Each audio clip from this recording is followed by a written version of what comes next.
Hello everyone, welcome back to the channel. आज हम class 12th biology का most important chapter unit ecology का second chapter biodiversity and its conservation start करने जा रहे हैं। ये जो चैप्टर है आपके नीट के लिए, सीईटी के लिए, बीसीसी के लिए और साथ ही साथ बोर्ड्स के लिए बहुत ही इम्पोर्टेंट है। इस चैप्टर से मिनिमम 2 to 3 क्वेश्चन हर साल आते हैं, सो वीडियो को एंड तक जरूर देखिए। चलिए स्टार्ट करते हैं आज का जो हमारा चैप्टर है, that is the biodiversity and its conservation. सबसे पहले क्वेश्चन अराइज होता है कि व्हाट इज बायोडाइवर्सिटी।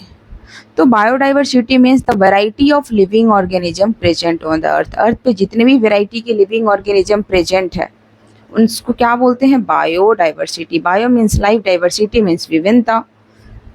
तो ऑर्गेनिज्म के बीच में, लाइफ के बीच में जो विभिन्नता है उसी को क्या बोलते हैं? बायोडाइवर्सिटी। ये टर्म किसने दिया था? एडवर्ड विल्सन ने। ये नीट का प्रीवियस ईयर क्वेश्चन है, ठीक है। नेक्स्ट है 3 लेवल्स ऑफ बायोडाइवर्सिटी। कौन कौन सा है? जेनेटिक डाइवर्सिटी, स्पीसीज डाइवर्सिटी और इकोलॉजिकल डाइवर्सिटी, ठीक है। जेनेटिक डाइवर्सिटी में जेनेटिक लेवल पे बात करते हैं, स्पीसीज डाइवर्सिटी में स्पीसीज लेवल पे बात करते हैं और इकोलॉजिकल डाइवर्सिटी में इकोलॉजिकल लेवल पे बात करते हैं। अब हम देखते हैं एग्जाम्पल। सबसे फर्स्ट एग्जाम्पल है 50,000 varieties of rice in India. 50,000 varieties of rice in India, this is the genetic diversity. India में राइस की कितनी वैरायटी है? 50,000। Western Ghats have more amphibian species than the Eastern Ghat. Western Ghat पे जो है एम्फीबियंस का नंबर वो ज़्यादा है, ठीक है। और उसके कंपैरिजन में ईस्टर्न घाट पे जो स्पीसीज है उस एम्फीबियंस का वो क्या है? कम है। तो ये किस पे बात करते हैं? स्पीसीज डाइवर्सिटी लेवल पे। नेक्स्ट बात करें इकोलॉजिकल डाइवर्सिटी की, तो डेजर्ट, फॉरेस्ट, वेटलैंड्स, मैनग्रोव्स, ये सब जो है हम किस लेवल पे बात करते हैं? इकोलॉजिकल डाइवर्सिटी लेवल पे बात करते हैं। अब नेक्स्ट एक क्वेश्चन अराइज होता है कि हाउ मेनी स्पीसीज एग्जिस्ट। तो about 1.5 million species have been identified. लगभग 1.5 मिलियन स्पीसीज को आइडेंटिफाई कर लिया गया है, पहचान लिया गया, उसका नोमेनक्लेचर कर लिया गया, उसका क्लासिफिकेशन कर लिया गया। रॉबर्ट में एक साइंटिस्ट का नाम है, उन्होंने क्या बताया है? Around 7 million species on the अर्थ। उन्होंने क्या बताया? एक रफली एक डाटा दिया है कि अर्थ पे लगभग 7 मिलियन स्पीसीज हैं, ठीक है, टोटल।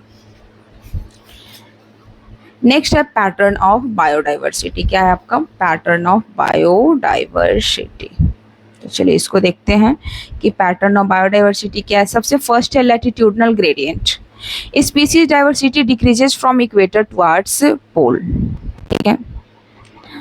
तो नंबर जो है स्पीसीज का जो नंबर है वो घटते चला जाता है from equator towards pole. Tropical region है हायर बायोडाइवर्सिटी, सबसे ज़्यादा बायोडाइवर्सिटी, सबसे ज़्यादा लिविंग ऑर्गेनिज्म ट्रॉपिकल रीजन में है, ठीक है। नेक्स्ट आता है आपका स्पीसीज एरिया रिलेशनशिप।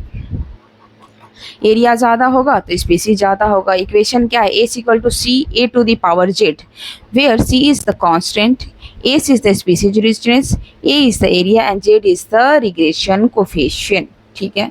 इसको ध्यान में रखना है, रिग्रेशन कोफिशिएंट।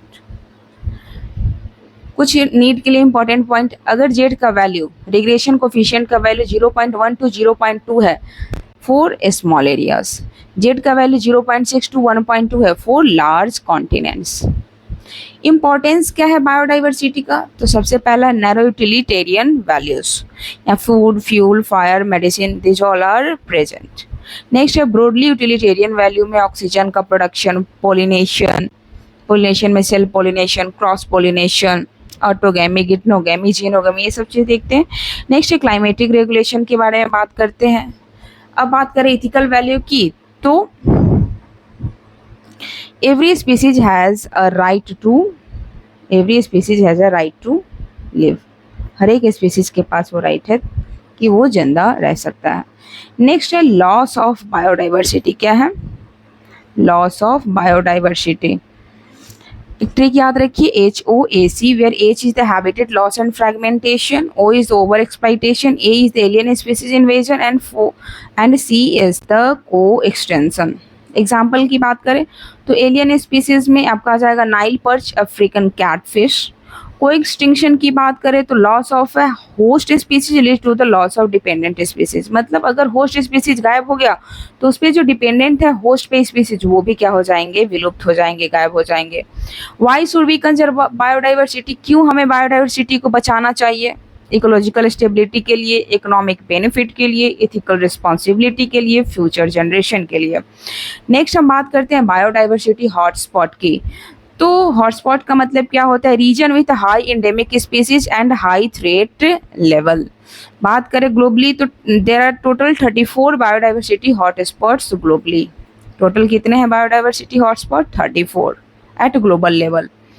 कंजर्वेशन की बात करें तो कंजर्वेशन मेथड क्या है? सबसे फर्स्ट है इन सिटू कंजर्वेशन, जहाँ पे क्या करते हैं उसके नेचुरल हैबिटेट्स में ही ऑर्गेनिज्म को क्या करते हैं, कंजर्व करते हैं, बचाते हैं। जैसे कि नेशनल पार्क हो गया, वाइल्ड लाइफ सेंचुरी हो गया, बायोस्फीयर रिजर्व हो गया और स्केट ग्रुप्स हो गए। यहाँ से क्वेश्चन भर भर के आता है नीट में, सीयूईटी में, बीसीईसी में,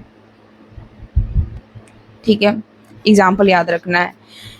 उसके बाद है आपका क्या, ex situ conservation. Ex situ conservation में क्या होता है कि हम किसी ऑर्गेनिज्म को उसके नेचुरल हैबिटेट से निकाल करके और उसे एक अलग प्लेस पे है ना टेक केयर करते हैं। जैसे कि जूलॉजिकल पार्क हो गया, पार्क वगैरह में आप देखते हो कोई कोई एनिमल्स जो है वो रहता है,